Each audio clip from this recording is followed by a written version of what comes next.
คือภาพบรรยากาศในห้วยอ่างเก็บน้ำห้วยหินตาดละนี่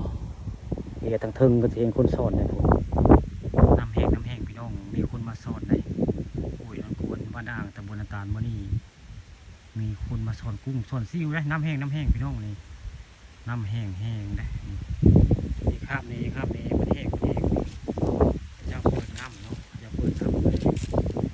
น้ำเลยแห้งเลยบรรยากาศกันเนี่ยเป็นตัดเฮเซ่โมกมือแล้วนี่ข้ามื้อนี้มาเที่ยวในวัดวารามของวัดกุเวียนบริเวณวัดถ้ำหินตาดมันมาพ่อพระเจ้าสอดทางเทิงพระนะผมพระเจ้าสอดในทางพระเจ้าไปย่างออกไปสอดที่คนว่ายิงมากัน4 คนนะผม4 คนแล้วก็เจ้าสอดทางเทิงไป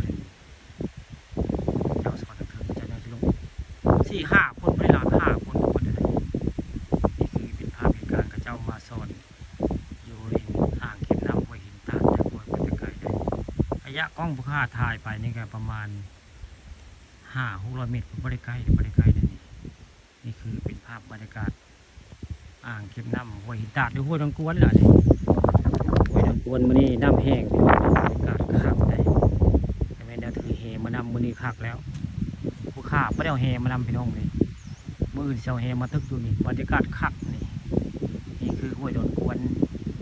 บ้านนาอ่างตำบลนาตาลอำเภอเต่างอยเลยข้าป่าทองคำผสมมื้อนี้พามาชมห้วยดอนกวนแล้วพี่น้องห้วยดอนกวนบ้านอ่างตำบลนาตาลละนี่น้ำแห้งได้ข้าเจ้าเปิดน้ำเห็ดสปริงเวย์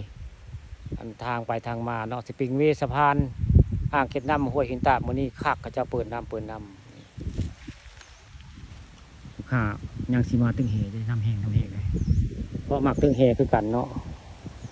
ป่าตะคำกับหมักตึงเหอยู่ได้นี่คือภาพบรรยากาศห้วยดอนกวนห้วยหินตาดบ้านอ่างตำบลนาตาลโซนนี้ก็ลมแห้งพี่น้องลมแห้งได้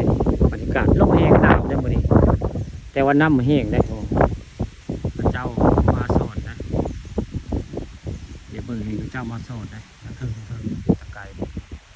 พระเจ้าสอนเทิงนะ